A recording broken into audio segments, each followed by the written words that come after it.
Welcome to our channel. Today we how to set up Sonos, quick guide step by step clearly. Begin by unpacking your Sonos speaker from the box. Make sure you have the power adapter and Ethernet cable ready. Place your Sonos speaker in the desired location.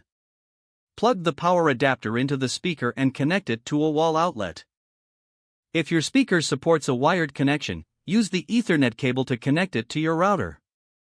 Download the Sonos app from the App Store or Google Play Store on your smartphone. Open the Sonos app and create an account, or log in if you already have one. Follow the on-screen instructions to add a new speaker. The app will search for your Sonos device. Once found, select it to proceed with the setup. Connect the speaker to your Wi-Fi network when prompted. Double-check that the Wi-Fi password is entered correctly. The app will configure the speaker, which may take a few moments. Once setup is complete, you can adjust settings such as equalizer and room settings. Explore various streaming services available in the app to start listening to music. If you have multiple Sonos speakers, repeat the setup process for each additional device. Finally, enjoy your new Sonos experience with seamless audio throughout your space. If the page does not load, refresh the browser or try again in a private or incognito window.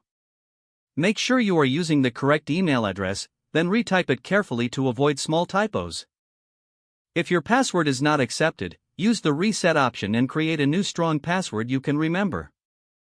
Check your spam folder for verification or security emails, then complete any requested confirmation steps. Enable two-factor authentication if available to improve account security and reduce unauthorized access risk.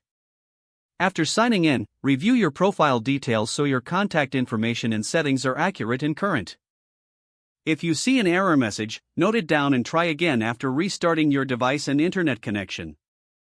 Log out when you finish, especially on shared devices, to keep your account and payment information secure. If the page does not load, refresh the browser or try again in a private or incognito window. Make sure you are using the correct email address, then retype it carefully to avoid small typos. If your password is not accepted, use the reset option and create a new strong password you can remember. Don't forget to like this video and subscribe to our channel for more step-by-step tech guides.